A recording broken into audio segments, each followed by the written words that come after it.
या ठिकाणी जर जाणीवपूर्वक प्रशासन आमची जर या ठिकाणी जर टिंगल करीत असेल तर केंद्र आम्ही आता इथून उठू आम्ही नारायणगावला जातो का पाहू कुठलं त्या ठिकाणी जात आहे लोक तुम्ही आमची काही टिंगल लावली का इथं प्रशासनाने आम्ही या ठिकाणी आमच्या मुलाचा त्या ठिकाणी जीव गेलाय आणि तुम्ही काय चालवले इकडून वाहतूक वळू तिकडून वाहतूक अजिबात तुमचा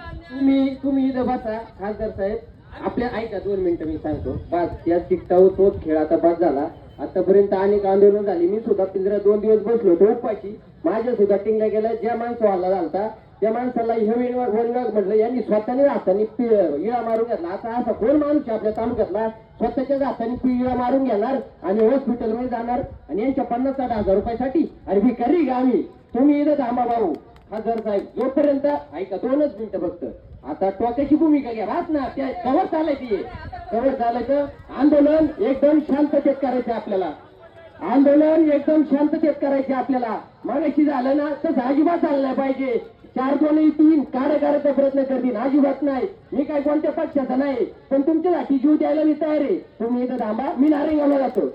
चला आपण नारायणगावला जाऊ चला तालुका बंद करू खासदार साहेब आपल्यासाठी जोपर्यंत हा विषय मार्गी लागत नाही ना आम्हाला दादा तुम्ही सुद्धा इथून आणू नका तुम्ही बसून राहा बाकीचे 2 आमदार आहेत ऐका बाकीचे 2 आमदार आहेत ना शरद सोनवणे वैश्य पाटील त्यांना सुद्धा इथं बसवा सगळ्याला घेऊन इथं बसवा सगळ्याला घेऊन आम्ही जातो आता नारायणगावला चला जुन्नर तालुक्याला तिकडे आम्ही जातो आम्हाला आमच्या जीवाची काळजी नाही आता काही जरी झालं जोपर्यंत पुणे जिल्हा बिबट मुक्त होत नाही तोपर्यंत या ठिकाणावरून आपण पुणे उठायचं नाही